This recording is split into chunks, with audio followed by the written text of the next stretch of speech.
हमारे भक्ति चैनल में आपका स्वागत है। ऐसे ही प्रतिदिन नई वीडियो पाने के लिए हमारे भक्ति चैनल को सब्सक्राइब कर लें। लाइक कमेंट ज़रूर करें ताकि आपका रिप्लाई जान सकूं और सुधार कर सकूं। धन्यवाद।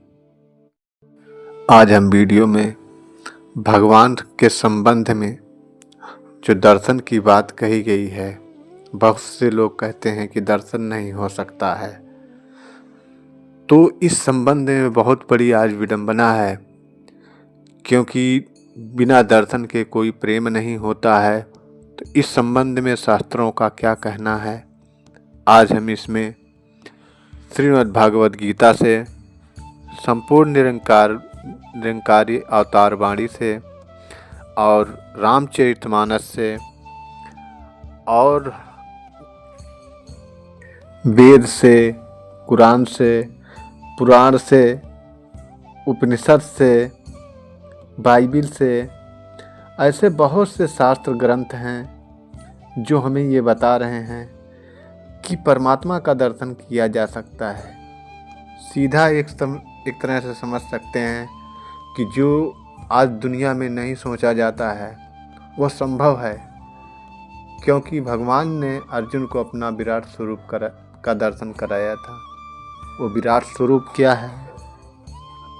वर्णन तो मिलता है कि दर्शन किया जा सकता है, लेकिन उसका तरीका भी बताया गया है। तो आइए देर ना करते हुए कुछ 2-4 ग्रंथों की बातों को सम्मिलित करेंगे, क्योंकि वीडियो बहुत लंबा हो जाता है, जिससे आप सभी लोगों को सुनने में भी बहुत समय देना पड़ता है। तो थोड़ी थोड़ी वीडियो के रूप में हम आप जी के चरणों के बीच में उपस्थित रहेंगे। आइए श्रीमद् भगवद गीता के 11वें अध्याय का 5वां श्लोक संख्या क्या कहता है। इस पे 4थे श्लोक संख्या में भगवान श्री कृष्ण से अर्जुन ने यह प्रश्न किया कि प्रभु भगवान, यदि मेरे द्वारा आपका ये जो रूप है, निज स्वरूप है, जो आपका निवास स्थान है, जो आपका धाम है, अगर मेरे द्वारा वह देखा जाना संभव है, ऐसा आप यदि मानते हैं कि मेरा दर्शन किया जा सकता है, तो कहते हैं हे योगियों के योगेश्वर, यानी जो तपस्वी योगी हैं उन सबके योगेश्वर हैं, वो मालिक हैं। उस जो विनाश किसी भी काल में नहीं होता है, उस अविनाशी रूप का मुझे दर्शन करा दीजिए तो बड़ी कृपा होगी। इस पर भगवान श्री कृष्ण ने कहा श्लोक नंबर 5 में कि पश्चिमेर पार्थ रूपाणी शतसो अथ सहस्त्रशः नाना विधानि दिव्यानि नाना वर्णाकृतीनि च।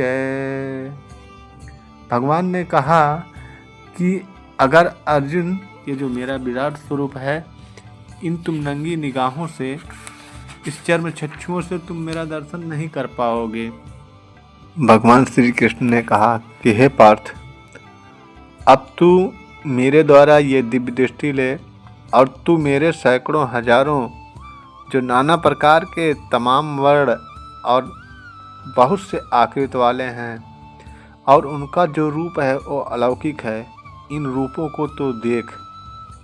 तो भगवान श्री कृष्ण ने उनको जिस ढंग से दर्शन कराया था, उनका जिस तरह से अपने निस्वरूप का दर्शन करवाया था, आज भी हमारे बीच में होंगे तो हो सकता है, क्योंकि जो दर्शन करने का तरीका है वो ओनली फॉर वन है, 2 नहीं है, एक ही सिस्टम है, गुरु। जो गुरु होते हैं वह दर्शन करवा देते हैं। आइए थोड़ी थोड़ी व्याख्या के रूप में आगे चलते हैं रामचरितमानस की तरफ। यह जो चौपाई है, यह रामचरितमानस के अरण्यकांड का 9वें दोहे का चौपाई संख्या 9 है। इसमें कहा गया कि मुनहि राम बहु भांति जगावा, जागन ध्यान जनित सुख पावा, भूप रूप तब राम दुरावा, हृदय चतुर्भुज रूप दिखावा। श्री रामचंद्र जी ने मुनि को बहुत प्रकार से जगाने का प्रयास किया, लेकिन मुनि नहीं जागे, क्योंकि वो उनको देख करके आत्मविभोर हो गए। तो भगवान राम ने उनको इस अवस्था में देख करके कहा कि अब इनको कैसे जगाया जाए। तो इस पर श्री राम जी ने अपने को छिपा लिया, जो उनका राज था, राजरूप था, यानी जो श्री रामचंद्र जी का शरीर था, रामचंद्र जी ने अपने को छिपा लिया।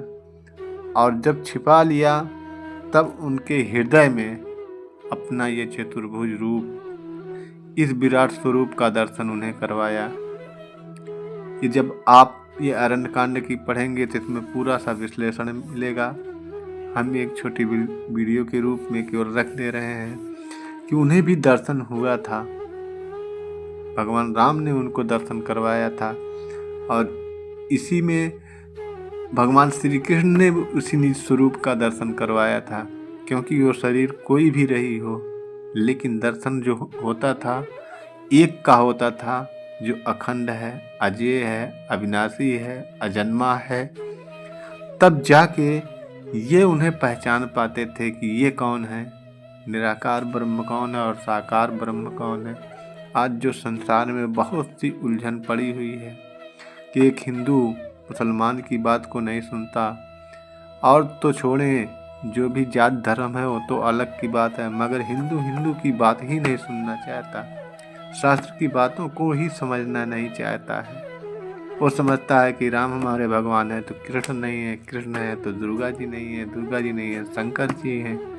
वो तमाम खुद बहुत प्रकार से लोगों में विडंबना व्याप्त हो गई है। और हालत ये है कि सब कहते हैं सबका मालिक एक है। निरंकारी मिशन कहता है सबसे पहले उसको देख, क्योंकि लोग केवल मुंह से कह रहे हैं, लेकिन जब बात आती है तो बात नहीं हो पाती है, दर्शन नहीं हो पाता है। तो सब कहते तो एक हैं, लेकिन बहुत बड़ी दिक्कत यहीं पे आकर आ जाती है कि जो इस दुनिया में झगड़ा है, फसाद है, उसी भगवान को लेकर के है। उसमें ही प्रेम नहीं है कि भगवान कहता तो एक है लेकिन मानता नहीं है। यही सबसे बड़ी समस्या आ जाती है। आइए अब हम निरंकारी संपूर्ण अवतार वाणी की तरफ चलते हैं। इसमें पद संख्या 346 में कहा गया है कि आओ प्रभु के दर्शन कर लो, कह दो सब इंसानों को, सतगुरु क्षण में मानो कर दे मेरे सम हैवानों को। पापी कपटी अज्ञानी को प्रभु के संग मिलाता है, रहन सहन और खान पान की विधि हर भांत सिखाता है। दूर करे सब मन की चिंता, मन का कमल खिलाता है, कहे अवतार मिले गुरु पूरा, रूह को राम मिलाता है। कहे अवतार मिले गुरु पूरा, रूह को राम मिलाता है। एक तू ही निरंकार। यहाँ पे कहा गया कि आज सद्गुरु माता सुदीक्षा जी महाराज बहुत असीम कृपा करके ये जो बात यहाँ पे लिखी गई है, ये निरंकारी मिशन कहता है कि आओ प्रभु का दर्शन कर लो, कह दो सब इंसानों को। आज ये मैसेज सारे इंसानों को दिया जा रहा है, लेकिन कोई परमात्मा को दर्शन करने को तैयार नहीं है। विशेषता क्या होती है कि वो एक क्षण में मानव जो हैवान होते हैं, जो तमाम ऐसी चॉइस रखते हैं सांसारिक उपभोग के लिए, कहते हैं उनको क्षण भर में ये मानव कर देता है।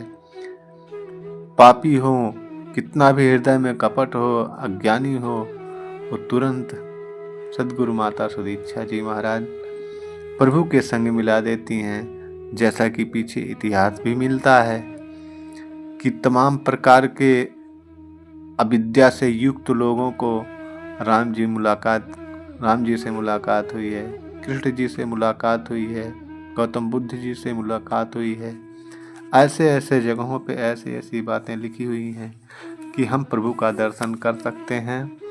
और आइए इसी संबंध में हम जान लेते हैं, यजुर्वेद का मंत्र है यह शाखा संख्या 40 और मंत्र या श्लोक संख्या 6 पर लिखा गया है कि यस्तु सर्वाणि भूतान्त आत्मनम एव पश्यत, अर्थात जो मनुष्य सभी प्राणियों में अपने ही समान आत्मा की तरह ईश्वर को सर्वव्यापक देखता है, वह मनुष्य पाप कर्मों से बच जाता है।